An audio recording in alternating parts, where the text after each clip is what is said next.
রাসূল অনুসারী দলের ব্যানারে কোরআন পরিশুদ্ধভাবে এবং পরিপূর্ণ রূপে বাংলাদেশে যে শিক্ষা ব্যবস্থা দুই ধরনের চালু আছে, অ্যারাবিক শিক্ষা ব্যবস্থা, জেনারেল শিক্ষা ব্যবস্থা। তো জেনারেল শিক্ষা ব্যবস্থায় 95% লোক আমরা লেখাপড়া করি। এই 95% লোক কিভাবে কোরআন মাতৃভাষায় জানতে পারে, বুঝতে পারে, বিশ্বাস করে এবং বাস্তব জীবনে কাজের মধ্য দিয়ে বাস্তবায়ন করে, এই উদ্দেশ্যে এই বাংলাদেশ আল রাসূল আন্দোলন তথা রাসূল অনুসারী দলের প্রতিষ্ঠা হয়েছে। ব্যাপারটা বুঝতে পেরেছেন? আপনাদের অনেকের প্রশ্ন হতে পারে, প্রশ্ন করার আগে উত্তর দিলাম। এই দলের উদ্দেশ্য হলো পরিশুদ্ধ এবং পরিপূর্ণরূপে বাংলাদেশের সকল লোককে কোরআনের সঠিক অর্থ, মর্মার্থ, ব্যাখ্যা, বিশ্লেষণ জানানো, বোঝানো, এই উদ্দেশ্যে। তো সূরা ইমরানের 31 নম্বর আয়াতে আমরা জানলাম, আল্লাহ বলেছেন যে তোমরা যদি রাসূল অনুসারী হও তাহলে আল্লাহকে ভালোবাসা হবে।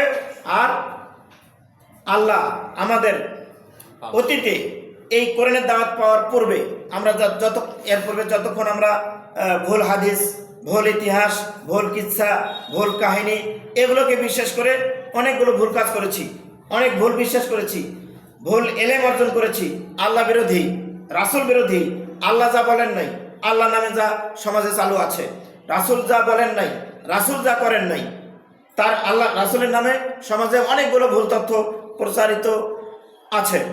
এইগুলো আমাদের মাথায় ছিল। এখন কোরআন জানার পরে, রাসূল অনুসারী হওয়ার পরে আমাদের মাথা থেকে সেই ভুল তথ্যগুলো ডিলিট করে দিয়ে কোরআনের তথ্যগুলো আমাদের মাথায় ইনস্টল করতে হবে, অ্যাড করতে হবে।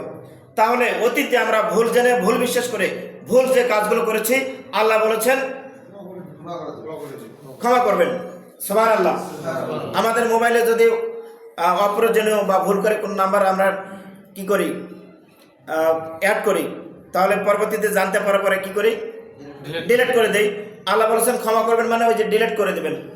কিয়ামতের দিন আপনার আমাদের সকলের আমল নামা দেখিয়ে দিয়ে আমরা দুনিয়ার জীবনে যা করেছি এই তথ্যগুলো আল্লাহ ফেরেশতাদের মাধ্যমে আমাদের কাঁধে আমরা শুনেছি যে রেকর্ড করে রাখছেন।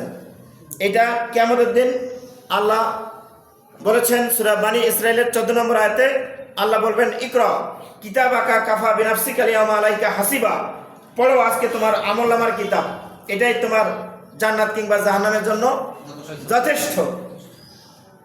তো সেদিন যদি আমাদের আমলনামা থেকে আমল ডিলিট করা হয় তাহলে তো আর কি বলে ভুল আমলগুলো, পাপগুলো ডিলিট করা হলে তো আর পাপগুলো আমরা দেখতে পাচ্ছি না। সব কি থাকবে? পূর্ণ। আর পূর্ণ দিয়ে ওজন করা হবে, ওজন করলে পাপ নাই, পূর্ণ আছে। তাহলে পাল্লা ভারী হবে কোনটার? পূর্ণের। সূরা আরাফের 8 এবং 9 নম্বর আয়াতে আছে, কিয়ামতের দিন আমাদের পাপ এবং পুণ্য ওজন করে হয়তো জান্নাত নয়তো জাহান্নাম, এই বিশ্বাস আমাদের রাখতে হবে। এটা কোরআনে আছে। আর আমাদের সমাজ আমাদেরকে কি বুঝিয়েছে, আমার ছেলে যদি হাফেজ হয় কিংবা আমার বাবা যদি হাফেজ হয় তাহলে আমি ছেলে হিসেবে জান্নাতে চলে যাব। কারণ একজন হাফেজ 10 জন নিকটাত্মীয় কে কোথায় নিয়ে যাবে? যাদের জন্য কি বলে জাহান্নাম ওয়াজিব, মানে আবশ্যক হয়েছে, নিশ্চিত যারা জাহান্নামী, এই জাহান্নামী লোকগুলোকে কোথায় নিয়ে যাবে? এগুলো হচ্ছে ভুল ইনফরমেশন, হাদিসের কথা। হাদিস মানে তো আমরা জানি রাসূলের কথা, এগুলো কিন্তু রাসূলের কথা নয়। এগুলো হলো কাফের, মুশরিক, মুনাফিকদের কথা, রাসূলের নামে তারা লিখেছেন। কোরআনে বলা আছে, যেমন কর্ম তেমন ফল। পিতা পুত্রের কোনো কাজে আসবে না, পুত্র পিতার কোনো কাজে আসবে না। সবাই যার যার পাপের বোঝা বহন করবে, কেউ কারো পাপের বোঝা বহন করবে না। সূরা ফাতির 18 নম্বর আয়াত। আমাদের মাথায় এই বিষয়গুলো ক্লিয়ার করতে হবে। দুনিয়াতে যে যেমন কর্ম করবে সে তেমন ফল পাবে কিয়ামতের দিন। দুনিয়াতে পিতা পুত্রের জন্য অন্য কিছুই করে, আবার পুত্র যদি ভালো কাজ করে, ভালো ইনকাম করে, পিতার জন্য অনেক কিছু করে। কিন্তু মৃত্যুর পরে আখিরাতে, পরকালে, কিয়ামতের দিন পিতা পুত্রের জন্য নয়, পুত্র পিতার জন্য নয়, মা মেয়ের জন্য নয়, মেয়েও মায়ের জন্য না, যতই নিকট আত্মীয় হোক কেউ কারোর জন্য নয়, সবাই যার যার কর্ম অনুযায়ী হয়তো জান্নাত নয়তো জাহান্নাম, এই বিশ্বাস রাখতে হবে। এটা হলো রাইট বিশ্বাস। কিন্তু আমাদের মাথায় ভুল বিশ্বাস যোগান আছে অনেকগুলো। একজন কাজ করবে আর 10 জন জান্নাতে চলে যাবে, এগুলো হচ্ছে কোরআন বিরোধী কথা। কিভাবে বুঝবেন? এই যে সূরা ফাতিরের যে 18 নম্বর আয়াতের ইনফরমেশন দিলাম, এই আয়াতে আল্লাহ যে বলেছেন, এই আল্লাহর কথার বাইরে কি রাসূল কথা বলবেন? না, বলতে পারেন? তাহলে হাদিস নামে যে কথাগুলো বলা আছে এই আয়াতের সাথে যদি না মেলে তাহলে সেটা রাসূলের কথা নয়। কোরআনের আয়াত কেন্দ্রিক ব্যাখ্যামূলক অনেক কথা হতে পারে। তো হাদিস যদি এরকম হয় যে কোরআনের কোনো না কোনো আয়াতের সপক্ষে বিপক্ষে নয়, তাহলে সেটা সহিহ হাদিস। আর সহিহ হাদিস তো আমাদের জানতে মানতে কোনো সমস্যা নেই, যেহেতু কোরআনের সপক্ষে।